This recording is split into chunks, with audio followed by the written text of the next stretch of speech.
No, muchísimas gracias a ti, Nilton, por la invitación, al Colegio de Abogados de Cusco, al doctor Mike Pilares, su gestión eh, de este primer Congreso, ¿no? Nacional de Derecho Penal, Procesal Penal, TACNA 2022. En esta oportunidad quise cambiar el rubro de mis ponencias para tratar un tema para mí fabuloso, un tema que lo vengo investigando, la prueba de oficio. En el litigio, uno se hace la pregunta si es que la prueba de oficio se utiliza para absolver o para condenar. Vengo 6 años litigando litigio penal y la prueba de oficio que por lo menos he podido como litigante presenciar y estar en los casos, siempre lo han hecho desfavorablemente. Siempre, ¿ah? Y uno revisa el código del 2004 y verifique efectivamente la prueba de oficio. Pero debo también mencionar que el Código de Procedimientos Penales de 1940 no recogía propiamente en ninguna de sus disposiciones procesales la figura de prueba de oficio. Ustedes van a revisar el Código de Procedimiento Penal, no van a encontrar, ¿ah? Pero en su artículo 261, que modifica justamente el artículo 200, el artículo 1, perdón, de este decreto legislativo 983, eh, prevé la figura probatoria de la prueba trasladada.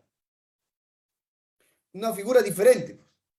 Y esa figura de la prueba trasladada señalaba que pueda ser dispuesta aún de oficio del juez, dice, a dicho precepto procesal que establecía, por ejemplo, que la prueba trasladada, correcto, la prueba trasladada, en efecto, pues tenía una diferente noción.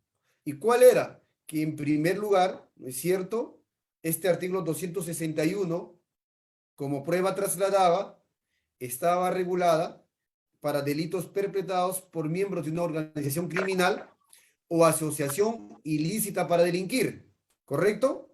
Entonces, la sala decía, a pedido de las partes o de oficio, podrá realizar, ¿qué cosa? Actuaciones probatorias, pero actuaciones probatorias a esas pruebas admitidas y practicadas ante un juez o la sala penal podrán, ¿no es cierto?, ser utilizadas o valoradas en otro proceso penal. Pero tendría que tener un requisito adicional. O sea, siempre, ¿no es cierto?, que su actuación sea de imposible consecución o difícil reproducción por riesgo de pérdida de la fuente de prueba. O quizá alguna amenaza para un órgano de prueba, ¿correcto? Si utilizaba la prueba trasladada. O sea, esto, estimados autores, sin la necesidad, ¿no es cierto?, de que ocurran otros hechos. Por ejemplo, ¿qué se utilizaba? Un informe pericial, informes y pruebas documentales admitidas o incorporadas en otro proceso judicial. O sea, si uno se oponía a esa prueba trasladada, se resolvía en la sentencia. Se resolvía en la sentencia. Ok, correcto, estimados doctores. Pero bueno, y de alguna otra forma igual uno revisa, ¿no?, por academia, para tener una noción mejor de lo que significa la prueba de oficio. La legislación semejante también a este Código Procesal del 2004 era anterior el Código Procesal del 2091, perdón, del 1991. Uno revisa, digamos, este proceso penal del 91, tampoco regula la facultad de ¿qué?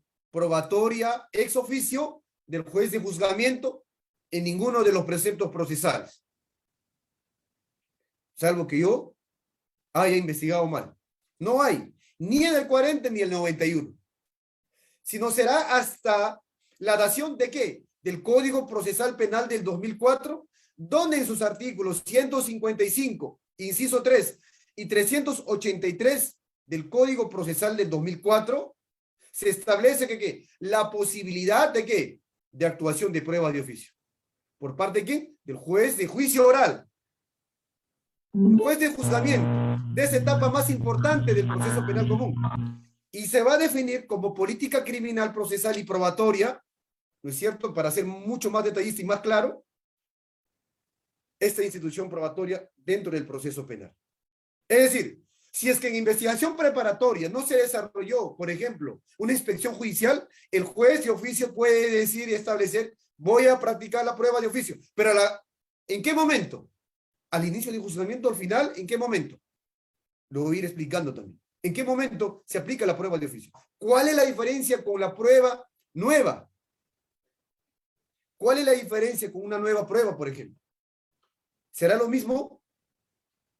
¿En qué momento se da el reexamen de la prueba? ¿Pruebas rechazadas o pruebas no rechazadas? ¿Cierto? Entonces es importante conocer el estadio de cada una de estas instituciones. Pero también tenemos un desarrollo jurisprudencial, ¿correcto?, sobre la prueba de oficio. Van a revisar y van a encontrar varios pronunciamientos de la Corte Suprema, siempre pro fiscal. Y con todo el debido respeto lo digo. Siempre pro fiscal. En la jurisprudencia nacional se puede entonces detectar, estimados doctores, una línea jurisprudencial favorable al uso excepcional de la prueba de oficio. ¿Por parte de quién? Por parte del juez de enjuiciamiento penal. Y finalmente te establece requisitos y límites que deben, ¿no es cierto?, seguirse, ¿en dónde? Para su disposición. Ustedes revisen, estimados doctores, y les traigo acá a colación varias jurisprudencias. La jurisprudencia, por ejemplo, de 06, ¿no es cierto?, 10-29, Puno. Justo acabo de dictar en el Colegio de Abogados para Puno. Imagínense, revisen, 00610-2009 Puno. Expide la Sala Penal Permanente de la Corte Suprema de Justicia. Para ser más preciso, 15 de marzo de 2010. ¿Y qué es lo que dice la Corte Suprema? Considerando séptimo, ha establecido lo siguiente, estimados doctores, que la actuación probatoria, ¿correcto? La actuación probatoria es incumbencia preferente, dice, de las partes, o sea, sujeto procesal, ¿cierto? Pero tiene que existir algo más, digamos, información, sí, al principio de qué, de aportación de parte. Y si ellas, estimados doctores, dice la Corte Suprema, no instaron, es decir, no proponen las respectivas solicitudes probatorias en juzgamiento, no pueden cuestionar al juez. Dice esta Corte Suprema que tiene cierta injerencia, ejercicio de prueba de oficio, que sí lo puede realizar. ¿Correcto? Y tercero, si bien el juez tiene cierta intervención en el proceso para el esclarecimiento, dice, ¿no? ¿Cierto? De los hechos, con arreglo al principio de ¿qué? ¿Imparcialidad? ¿O sería al principio de investigación oficial? Una investigación de acuerdo al principio de ¿qué? Al principio de ¿qué? De aplicación residual. Pero, claro, que su actuación de este juez, un árbitro imparcial, supraparte, no vulnere el principio de ¿qué? De imparcialidad jurisdiccional. Eso es ahí el detalle. Y había una discusión amplia en la doctrina si es que la prueba de oficio, correcto, vulnera o no el principio de imparcialidad. Una imparcialidad objetiva e imparcialidad subjetiva. En algunas oportunidades he cuestionado en audiencia a la prueba de oficio. ¿Cierto? Claro, como Ministerio Público no lo hizo, la supraparte baja, el árbitro, y dice, yo voy a patear el penal. Yo quiero patear el penal. No tengo nada. Correcto, están 0-0. Pero yo soy árbitro, pero quiero patear el penal. Y hago el gol. Con todo el debido respeto. Yo creo que es mi punto de vista, ¿no? Que la prueba de oficio, por lo menos, al modo que voy investigando, siempre es hecho pro fiscalía. Entonces, bajo esta misma línea de razonamiento judicial, vamos a identificar también otro pronunciamiento de la Corte Suprema. Vámonos a Lambayeque, el auto de calificación de recurso de casación número 1552-2017. ¿Y qué es lo que dice la Corte Suprema en esta calificación de recurso de casación? Que la prueba de oficio, estimados doctores, como tal, y según el 385, esto es el numeral 2 del Código Procesal Penal, es discrecional para el órgano jurisdiccional. Entonces, su no utilización, dice, no constituye una infracción normativa alguna. ¿Ok? Ok, muy bien. Me parece un poco ahí racional. Entonces, que solo será necesario, casacionalmente, dice la Suprema, relevante si se inadmite pese a su pertinencia y utilidad. ¿Correcto? O sea, en estos casos, la infracción del principio de aportación de partes es lo relevante, no la falta de actuación de prueba de oficio. Claro, porque el ofrecimiento de pruebas en la etapa correspondiente, pues etapa intermedia. ¿Cuál es pertinencia y utilidad? Quizá ofrezco una prueba, pero es inconducente. Y sustento por qué es inconducente. ¿Sí o no? Es como, por ejemplo, Fiscalía no ofreció un testigo. ¿Y el juez qué hace? Voy a llamar a ese testigo. Pero ese testigo tiene que tener relevancia para el caso. ¿Y cómo es la relación? De acuerdo al marco de imputación. Y por eso que uno le dice al fiscal, o al juez, que Fiscalía me precise la imputación. ¿Cuál es el verbo rector que adecua? ¿De qué manera está trabajando su imputación la Fiscalía? Yo necesito, si yo no sé, en todo caso, la Fiscalía omite, yo no sé cómo me voy a defender en el proceso. Dime de qué me acuso y sabré cómo me defiendo. ¿Cierto? Entonces, he ahí el tema. Pero también, estimados doctores, de esas dos ejecutorias supremas que acabo de mencionar, en primer término debemos advertir que la Corte Suprema de Justicia de la República, ¿no es cierto?, de forma correcta, descarta que la prueba de oficio sea un imperativo probatorio del juez de juicio oral. Y dice la Suprema que solamente es una arbitrariedad unilateral del juez de juicio oral, siendo contradictorio luego buscar la justificación o legitimidad de la prueba de oficio en la búsqueda de la verdad. Claro, ¿cierto o no? Que es el alto fin del proceso penal, la búsqueda de la verdad. O sea, que la búsqueda de la verdad, lesionando derechos a veces. ¿Sí o no? Claro, búsqueda de la verdad es el fin del proceso penal. Pero bueno, pero también si ustedes siguen revisando, estimados doctores, la casación 33, ¿correcto? 33-2014, Ucayali, ¿qué dice? Que la prueba de oficio, ¿correcto? Y revisen, ¿ah? Fundamento 14 o 14, como ustedes quieren llamarlo.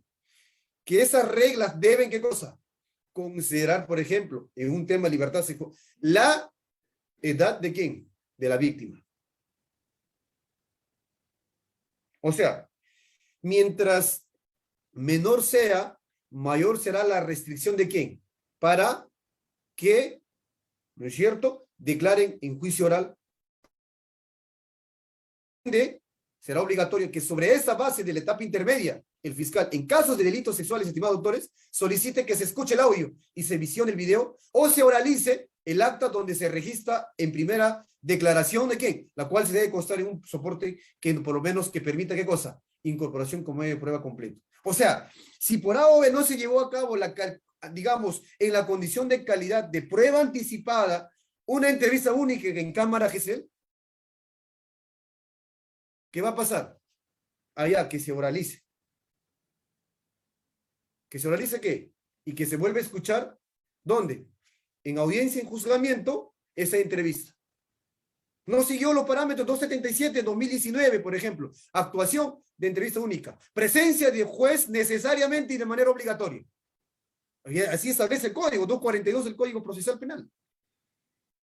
Y eso lo ha repetido también la Corte Suprema. Ustedes revisen el acuerdo plenario 21-2019 o 19-2021, perdón. La calidad de prueba anticipada muy distinta a la configuración de la prueba preconstituida. O sea, claro, como se vuelva a ver, a visionar, voy a valorarlo. Definitivamente a mí me parece incorrecto. Ahí hay una lesión al precepto procesal penal, principio de legalidad. Las cosas correctas, como tienen que ser. Todos tenemos intereses en el, y como decía Charles Darwin, ¿no es cierto? La selección natural. O sea, ¿quiénes sobreviven? Claro, yo magistrado necesito continuar en mi trabajo. Necesito que órgano de control no me investigue, no me abre un proceso. Y por tanto me quiero lavar la mano. Condeno, por tanto no me van a investigar, porque quiero ser juez superior, quiero llegar a la Suprema. ¿Por qué tener miedo? Si estás dentro del marco del derecho. Por ejemplo, yo admiro mucho a un juez superior, el profesor y juez Mendoza Ayma. Critica mucho el sistema. A veces está diseñado este proceso penal para pasar como puente a juzgamiento. Todo está diseñado para juzgamiento. Todo. Tiene que haber una reestructuración. Tiene que existir toda una reforma. Entonces, estimados doctores, esta casación, ¿sí? ¿Alguien? No, doctor. Ok. No. Por ejemplo, esta 15ª, esta casación, por ejemplo, estimados doctores, ¿no es cierto? El que hago referencia de Ucayali.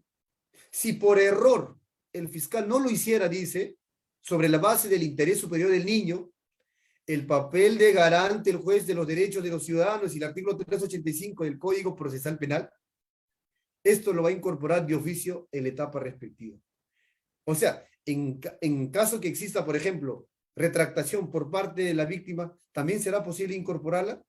Así el fiscal de conformidad, entonces, con el inciso 1 del artículo 378 de este precepto procesal, pedirá que se confronte, ¿qué cosa? La declaración previa.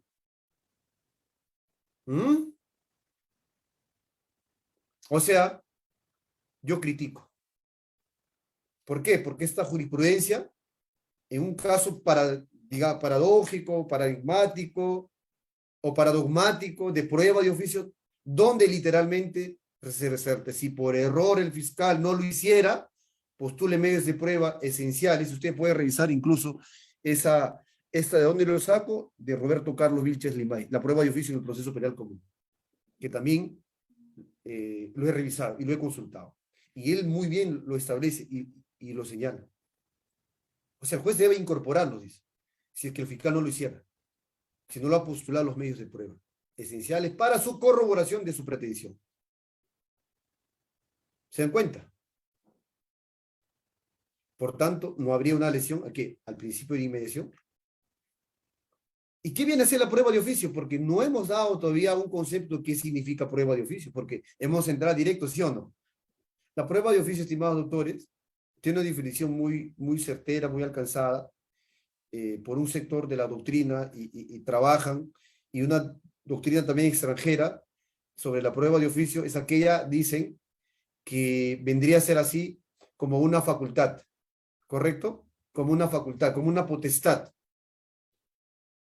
Pero ubicarse estrictamente a la conclusión de la actividad probatoria de las partes. O sea, lo que va a permitir, ¿qué cosa? Distinguir de cualquier otra facultad de oficio, que simplemente, pues, se trata sobre la dirección del proceso en el, digamos, marco de este proceso penal de diversa naturaleza, y que en ocasiones, estimados doctores, se concede, por ejemplo, al presidente y en otras a todos los miembros del tribunal, mientras la institución analizada en concreto lo permita, que es la práctica de prueba no propuestas por las partes y se estima, pues, necesariamente, ¿para qué? Para la comprobación de cualquiera de los hechos que hayan sido objeto de acusación en un proceso. Por ejemplo, al revisar este libro, y permítanme citar a Miranda Estrampés, y que decía Miranda Estrampés, aduce que la prueba de oficio, estimados doctores, debe entenderse como aquella prueba que en un momento no fue aportada u ofrecida, dice, por las partes del proceso penal, y cuya práctica es acordada, dicen, de oficio por el juez o tribunal durante las sesiones del juicio oral para un mejor esclarecimiento de los hechos. Miranda Estrampés. O sea, ¿qué significa eso? ¿Qué significa eso? Entonces, para eso también tiene que, este mismo autor señala que tienen que existir 4 características de toda prueba de oficio. ¿Y cuáles serán esas características de esas pruebas de oficio? En primer lugar, estimados doctores, que se trata de pruebas que no estaban incluidas en la oferta probatoria de la parte. Esto es, que no fueron solicitadas en el momento procesado oportuno. Segundo lugar, que su práctica, estimados doctores, ¿correcto?, es acordada ex oficio, es decir, por el propio juez o tribunal de enjuiciamiento, es decir, del propio juzgamiento. ¿Correcto?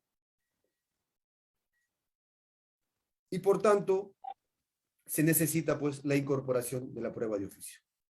¿Ok? O sea, en todo caso, estimados doctores, la solicitud que no se realizó, o perdón, no se ofreció la prueba, sí el juez puede realizarlo de acuerdo a lo que establece el 385. Porque si ustedes revisan el artículo 385, otros medios de prueba y prueba de oficio, dice, el numeral 2, el juez penal excepcionalmente, una vez culminada la recepción de las pruebas, podrá disponer, ¿cierto?, de oficio o a pedido de parte, la actuación de nuevos medios probatorios, si en el curso del debate resultase indispensable o manifiestamente útil para esclarecer la verdad.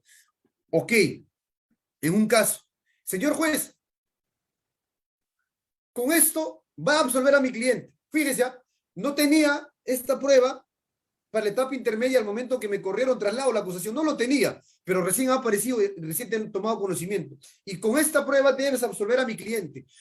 Termina la actividad probatoria y le digo, con esto tienes que, señor juez, con esto tienes que absolver a mi cliente, porque acá hay conversaciones de WhatsApp que se ha hecho notarial, etcétera, ¿ok? Correcto. No es que el proceso penal busque la verdad, toma la verdad, yo tengo la verdad y con esto absolvo a mi cliente. Pregunta, ¿te la van a declarar admitida o no esa prueba de oficio? ¿O te van a rechazar?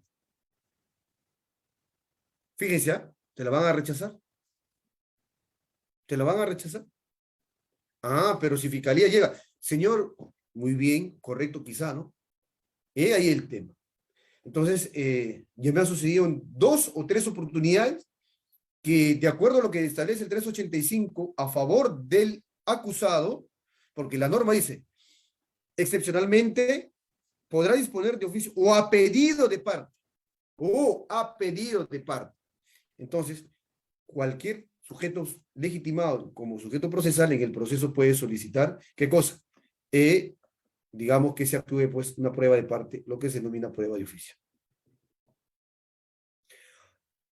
Desde una perspectiva, estimados doctores, personal, la prueba de oficio, entonces, debe ser entendida pues aquella facultad probatoria unilateral le digo porque es el juez que señala pues no, de manera unilateral, directamente, este juez de juzgamiento que le permite disponer pues la actuación de medios probatorios no ofrecidos por las partes procesales. Y que efectivamente pues tienen que ver con el tema probando, ¿sí o no? Es decir, sobre los hechos que son materia de imputación penal contra cualquier otra persona, sin importar. Entonces, de esta manera se diferencia, por ejemplo, con insuficiencia probatoria, colindantes como la prueba sobre prueba y prueba complementaria, que sin un medio probatorio ya solicitado, admitido, actuado para evaluar la verosimilitud y adicionar alguna información probatoria. Fíjense, en un caso en concreto, defendía a una persona y decía, ya el sesgo, obviamente en la etapa intermedia, un señor juez, en comillas, ¿ya? Entre comillas, de garantías, admitió como prueba documental el derecho a guardar silencio de mi patrocinado. Tenía 3 clientes. Los 3 guardaron silencio. Esas 3 actas o declaraciones que guardan silencio fueron ofrecidos para ver el comportamiento procesal de estas personas y fíjese por los antecedentes penales que tuviesen, el guardar silencio, no quieren colaborar con la justicia con este proceso penal que busca la verdad? ¿Que el guardar silencio no es un derecho? El derecho a no declarar. Y por arte de magia admiten esa prueba documental. También critico. Un buen juez no debe admitir el uso de su derecho a guardar silencio. ¿Cuál es la finalidad? ¿Cuál es la utilidad para el proceso penal? Pero al margen de eso, ya hay juzgamiento, ¿correcto? Antes que concluya la actividad probatoria, es decir, termina la oración prueba documental la fiscalía, ofrece la prueba documental, oraliza la defensa, entonces el juez dice, puede, de acuerdo a lo que dice el código, actuar prueba de oficio. Pero en un caso en concreto, me ocurre, antes de que se concluya con la actividad probatoria, dice, por ejemplo, quiero que concurra Julano de tal a este juzgamiento con la finalidad de ser examinada y contraexaminada, porque hay una información que tiene que dar este órgano de prueba, si bien es cierto no ha sido postulada, ni admitida, ni ofrecida, etcétera, etcétera, no obstante debe concurrir por prueba necesaria. La pregunta que uno se hace y se opone, ¿correcto? ¿Cuál es la imputación? Es este delito, ¿correcto? Y el verbo recto de su precisión es esta. ¿En qué va a incidir? Por ejemplo, este testigo que va a concurrir, lo único que le dirá es que firmó un contrato de arrendamiento. ¿Con quién? Una persona A, B. ¿Y quién ha hecho esa información? ¿En qué va a cambiar la calificación jurídica de la fiscalía? O sea, ustedes tenían que verificar, pero lo hizo, por ejemplo, y ahí cometen errores, antes de que concluya la actividad probatoria. Obviamente te vas a oponer, pues.